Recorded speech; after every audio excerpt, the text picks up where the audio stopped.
Welcome everybody. Today's video finds us over here in Surin Province.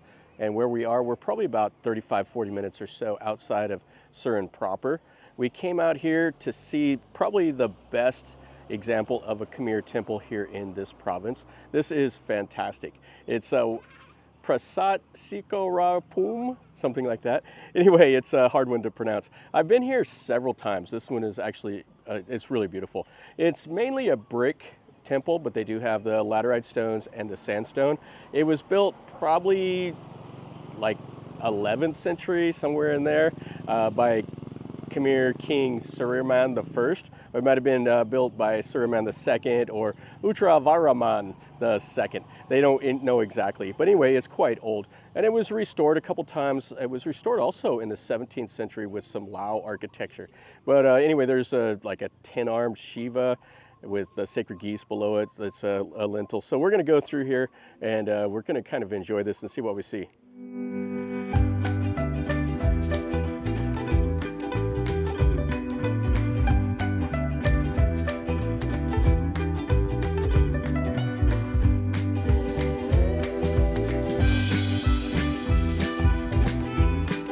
Planning a trip is always stressful, but YeSim takes one of the stresses out. Open the Apple Store or the Google Store, search for YeSim, install the app, and then you can search your plans. They have regional, they have country specific, or they have worldwide, and you can have pay-as-you-go plans as well. Installing the app is super easy. First-time users use the code ENDLESS25 with a capital E, and it will save you up to 20%. It takes about 3 minutes. Just follow the simple instructions.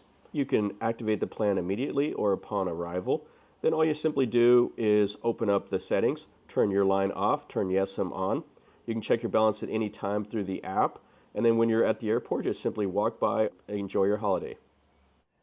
So this is what you see when you come up. This is a pay site. They raised the price up to 100 baht for foreigners. I think it's 10 baht for Thais. So this is the site right here. It's surrounded by a moat, and then there's a modern temple over here. And it's just kind of off the road about, I don't know, just a couple minutes off the main road if you're going from Surin to Sisaket.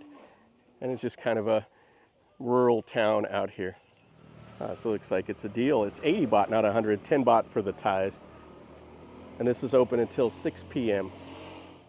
Yeah, you can see the moat over here. It has all the lotuses. And then they got kind of the boneyard of the sandstone here. These are those lotus buds that would have been up on the top of the towers. The far back one on the left still has the lotus flower on the top, but the other 4 towers don't. I think that's 32 meters tall, this center one. It's kind of an unusual design in Thailand. You see this a lot in the Khmer temples in Cambodia, but you don't see this design too often in Thailand.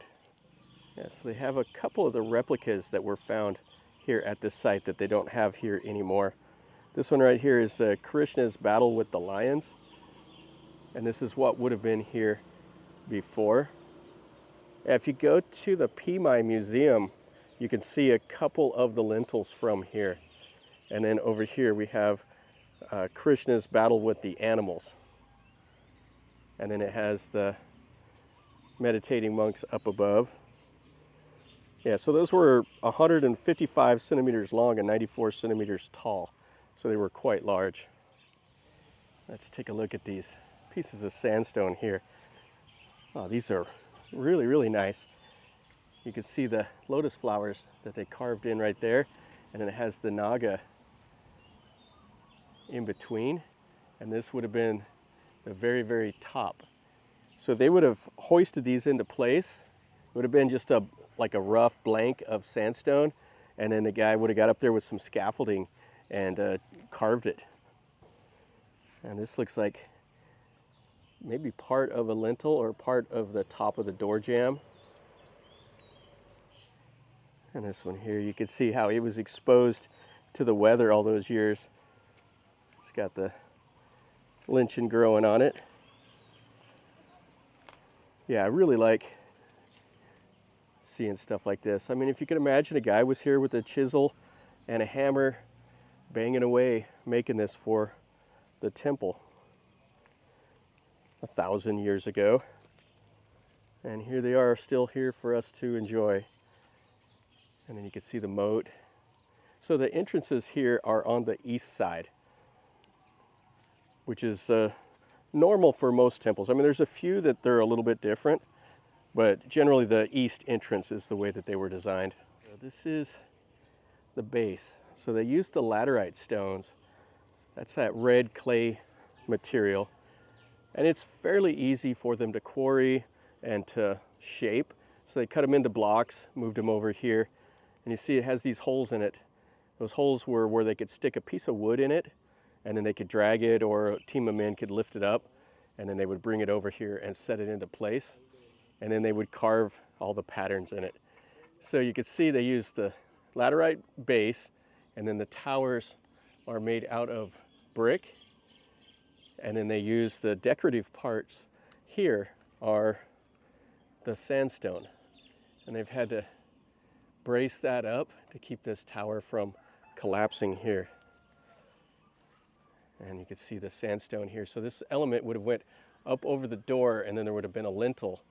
Maybe one of those two that are on the front would have been right across here. And you can see how these were constructed. So they did the decorative patterns in the brick. And then this would have went up to the point, like that over there, even though that looks more Lao style. Pretty interesting. And it has the faux doors on the 3 cardinal directions, and only the east is open. And you can see it has a little ledge here. So they've had to brace this one up also. And you can see the decorative pattern work here in that sandstone. And then this here was stuck in here by the fine arts department. Looks pretty recent. And then they would have had an image right here that would have been probably for Shiva. I think this was a Shiva temple. And you can see on the west side is another one of the faux doors, but you can see how they carved those bricks right there to do all the detail work. Yeah, the Khmer would build these towers with 4 doors, and they would go to all the trouble of it, but then 3 of them would be faux doors so that nobody could go in them, just the one entrance to the east. Let's take a look in this center tower. So you can see here, these are the original pieces right here. You can see that's original. The bottom of the Aspara dancer right there is original. You can see the crack, and then they had to come back in and redo that. And then they did all the floral patterns up there with all the little dancers. And then these colonnettes right here on the side of the door, those look original also. They had to come back in and pour some concrete to fix the broken part on the bottom. And you can see over here, this is original, and then that's a replica of the Aspara there with the bird.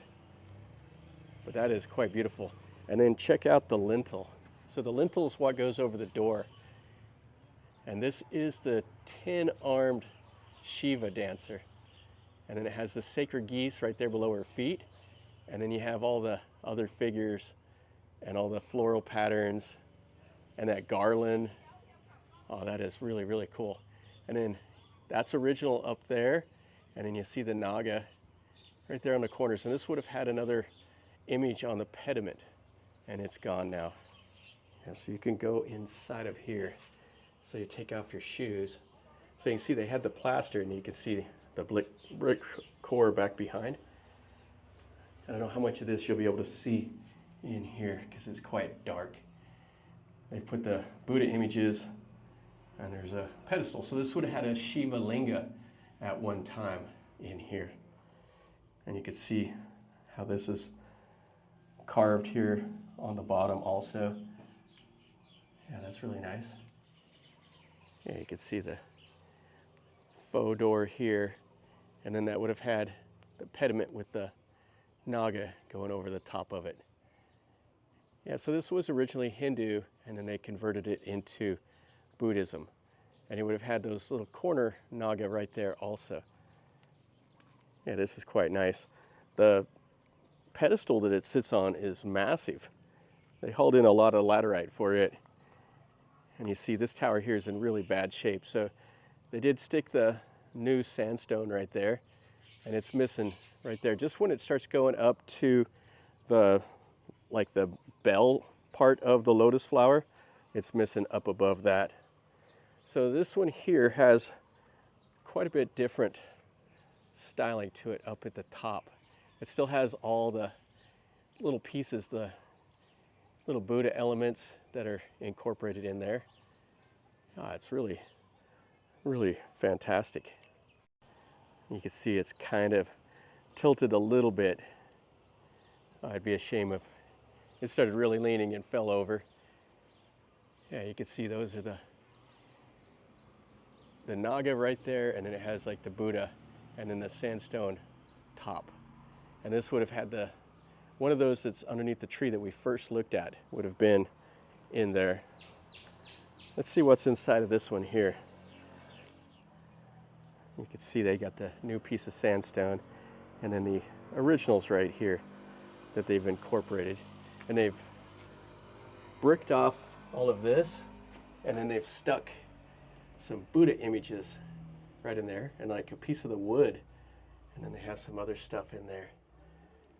Yeah, it's kind of hard to see. It's kind of way up high and the door jamb is low. There's some bricks that have come off here. Now let's go over here and let's look underneath this tree. Looks like a little bit more of the sandstone and stuff is over here. Yeah, this might have been another little building over here that this tree is completely taken over. You see how the roots go around there and the pieces. And the same over here. See a chunk of the laterite. It's kind of gnarly with those roots growing everywhere. And you can see the moat here. Now back in the old days, this would have came all the way around. You would have came in from the east, and then the moat would have been around it on 3 sides. And you can see the modern temple over there. See the crematorium and all the buildings. Let's take one last look at it here. Yeah, this is a great look. So I came over on the other side of the moat, and you can see all the towers here. Yeah, really cool. Yeah, if you go to Phetchaburi, is the only other temple that I know of in Thailand that has the 5 towers like this. And a couple of those towers are in really bad shape there. And it's not as well preserved as this. This is kind of what they say is the symbol of Surin Province. That'll finish up our video over here at this 11th century Khmer temple over here in Surin Province. This is fantastic. This is one of the best that you'll see. It's not overly large. It's not huge like Pi Mai or Phnom Rung or Mung Tam, something like that. But the detail work is really quite nice. It's a short little stop. You could come over here, spend a half hour, walk around, take some pictures, and kind of enjoy this. If you're in Surin, it's worth your time to come over here and check it out. I would definitely recommend it. So hopefully you enjoyed the video. If you did, smash the like button. If you're new to the channel, subscribe, and you get to see some more stuff like this. And I'll put the best description about it that I can. I always forget about stuff whenever I'm here walking around. Or if you know more about it also, you can leave a comment down below. If I forgot to mention something, say that in a comment so other people that watch the video can see it. Subscribe and all that. It all helps the channel. And until next time, from over here in Surin, remember, life is a journey. Until next time, enjoy.